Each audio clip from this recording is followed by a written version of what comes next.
ಶ್ರೀಲಂಕಾದ ಕೊಲಂಬೋದಲ್ಲಿ ನಡೆಯುತ್ತಿರುವ ಐಸಿಸಿ ಪುರುಷರ ಟಿ20 ವಿಶ್ವಕಪ್ ಪಂದ್ಯಾವಳಿಯ ಎ ಗುಂಪಿನ ಪಂದ್ಯದಲ್ಲಿ ಪಾಕಿಸ್ತಾನಕ್ಕೆ ಗೆಲ್ಲಲು ಭಾರತ 176 ರನ್ಗಳ ಗುರಿ ನೀಡಿದೆ.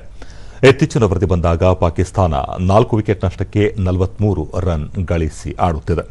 ಇದಕ್ಕೂ ಮುನ್ನ ಟಾಸ್ ಗೆದ್ದ ಪಾಕಿಸ್ತಾನ ಫೀಲ್ಡಿಂಗ್ ಆಯ್ಕೆ ಮಾಡಿಕೊಂಡಿತು. ಮೊದಲು ಬ್ಯಾಟ್ ಮಾಡಿದ ಭಾರತ ನಿಗದಿತ 20 ಓವರ್ಗಳಲ್ಲಿ 7 ವಿಕೆಟ್ ನಷ್ಟಕ್ಕೆ 175 ರನ್ ಗಳಿಸಿತು. ಭಾರತದ ಪರ ಇಶಾನ್ ಕಿಶಾನ್ ಅತ್ಯಧಿಕ 77 ರನ್ ಗಳಿಸಿದರು. ಸೂರ್ಯಕುಮಾರ್ ಯಾದವ್ 32, ಶಿವಂ ದುಬೆ 27 ರನ್ ಗಳಿಸಿದರು. ಪಾಕಿಸ್ತಾನದ ಪರ ಸೈಮ್ ಆಯೂಬ್ 3, ಉಸ್ಮಾನ್ ತಾರೀಖ್, ಸಲ್ಮಾನ್ ಆಗಾ ಹಾಗೂ ಶಾಹೀನ್ ಶಾ ಅಫ್ರಿದಿ ತಲಾ 1 ವಿಕೆಟ್ ಪಡೆದರು. ಎ ಗುಂಪಿನಲ್ಲಿ ಭಾರತ ಆಡಿರುವ 2 ಪಂದ್ಯಗಳಲ್ಲಿ ಗೆಲುವು ಸಾಧಿಸಿ 4 ಅಂಕಗಳೊಂದಿಗೆ ಅಗ್ರಸ್ಥಾನದಲ್ಲಿ ಇದೆ.